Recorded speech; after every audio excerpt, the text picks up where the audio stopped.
In her sleep, she always wore a ring that did not exist. In her dreams, she was married to a man whose face she could never fully see. An aging figure with deep lines across his forehead and eyes that carried a strange claim of ownership. He spoke little, yet his presence felt heavy, like a shadow that refused to leave even when the sun rose. But in the waking world, Zainab Bello belonged to no one. She lived in Abuja in a high-rise apartment overlooking the restless lights of Wuse and Maitama. Abuja was a city of ambition, of senators in polished agbadas, entrepreneurs in glass offices, and socialites who never missed a weekend party. And Zainab fit perfectly into its rhythm. She was stunning. Not the kind of beauty that needed to beg for attention. Hers was effortless, smooth caramel skin, almond-shaped eyes, and a smile that softened even the coldest room. She worked as a professional model, her face appearing on billboards, skincare campaigns, and fashion runways. Designers competed for her time. Photographers swore she was their lucky charm. Men admired her. Many approached her. Yet none stayed. It wasn't because she was proud. Zainab was calm, polite, and surprisingly humble for someone who walked in designer heels and flew business class for shoots. She believed in love. She wanted marriage someday, a peaceful home, children running around a sunlit living room. But every time she said yes to a man, every time she allowed her heart to open, something strange happened. The next morning, her face would erupt in angry, swollen pimples. Not small blemishes, not the occasional breakout. Her entire face would transform overnight, as though someone had painted irritation across her skin while she slept. The first time it happened, she blamed stress. The second time, hormones. The third time, a new skincare product. By the sixth time, fear began to whisper. Each relationship followed the same cruel pattern. A man would approach her, he would pursue her with excitement and admiration. She would finally agree to date him. They would plan dinners, laugh over late-night calls, begin dreaming of something real. Then morning would come. She would stand before the mirror and freeze. The pimples always appeared the night after she accepted the relationship. The men would notice. At first, they tried to be polite. Are you okay? Maybe it's just allergies. But the shift in their eyes was unmistakable. Attraction turned into confusion, confusion into distance. Soon, they stopped calling. And just like that, the pimples would begin to disappear. Within days, her skin would clear as though nothing had happened. Life would resume until the next man, until the next yes, until the next morning. Zainab tried everything. She consulted dermatologists in Abuja's most expensive clinics. She imported luxury creams from Paris. She tried natural remedies, turmeric masks, aloe vera, black soap from Osun State. She changed pillowcases daily. She drank more water than recommended. She cut sugar. She fasted. Nothing explained the pattern. The pimples never came randomly.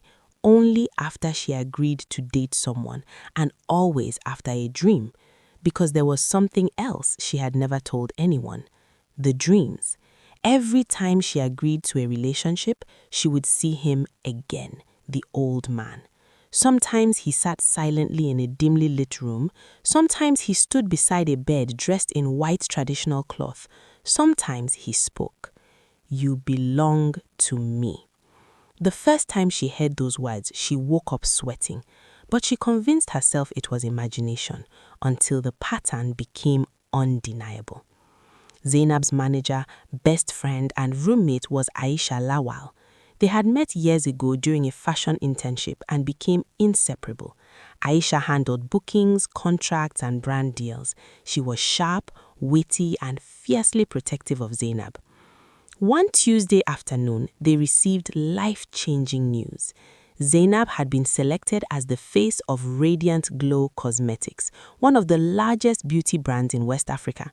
The campaign would feature on television, billboards, and international platforms. It would elevate her career beyond Nigeria. She screamed. Aisha screamed louder. "This is your breakthrough," Aisha shouted, jumping across the living room. The shoot was scheduled for the following week. "This is not the time for any strange breakouts," Aisha warned seriously. "No experiments, clean sheets every day, no oily food, no stress." Zainab nodded. She followed every instruction religiously. She sanitized everything. She avoided late nights. She even joined an online morning devotional program for extra spiritual covering. She refused to let anything sabotage this opportunity. That night, she dreamed again. The old man stood at the end of a long hallway. "You must not go," he said. She tried to argue. "It's my career." His expression hardened. When she woke up, her heart felt heavy, but she brushed it aside. "It's just a dream," she whispered to herself. The shoot day arrived. She was flawless. Makeup artists admired her skin, photographers praised her angles, the creative director called her a living sculpture. Everything went perfectly until the CEO walked in. His name was Idris Danjuma, a billionaire entrepreneur in his early 40s. Tall, composed, and undeniably charismatic. He wasn't just wealthy, he carried influence in politics and business. When their eyes met, something shifted. He requested a formal introduction. Their conversation was brief but charged. He collected her number. Aisha noticed the glow in Zainab's eyes. On their way home, Aisha teased her endlessly. "That man did not look at you like a brand ambassador. He looked at you like future wife material." Zainab laughed it off, but that evening her phone rang. It was Idris. He spoke politely, asked about her comfort, then invited her to dinner. Minutes later, her phone beeped. A bank alert. 5 million naira had been transferred to her account for preparation. Zainab stared at the screen in disbelief. Aisha screamed, "For 5 million just to prepare for dinner?" Zainab smiled, but inside unease stirred. That night she dreamed again. The old man was furious. "You dare?"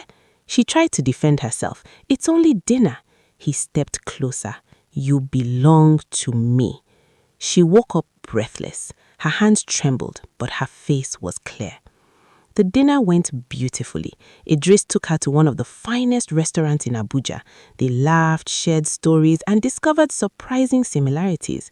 He was generous but respectful. At the end of the night, he handed her a velvet box. Inside lay a diamond bracelet worth more than some people's houses.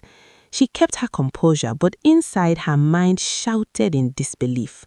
When he dropped her off, he promised to see her again. She felt hopeful, terrified, alive. Days later, he asked her to be his girlfriend. She hesitated. "Are you sure?" she asked quietly. "What if I'm not what you expect?" He smiled gently. "I don't invest small. I like you. Let's build something." Against her lingering fear, she agreed. That night, the dream returned, more intense than ever.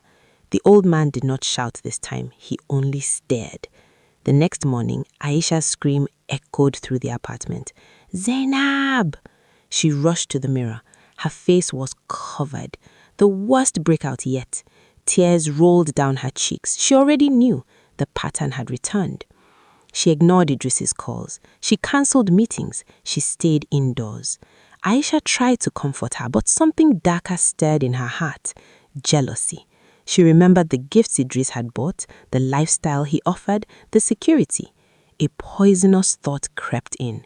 What if he chooses me instead?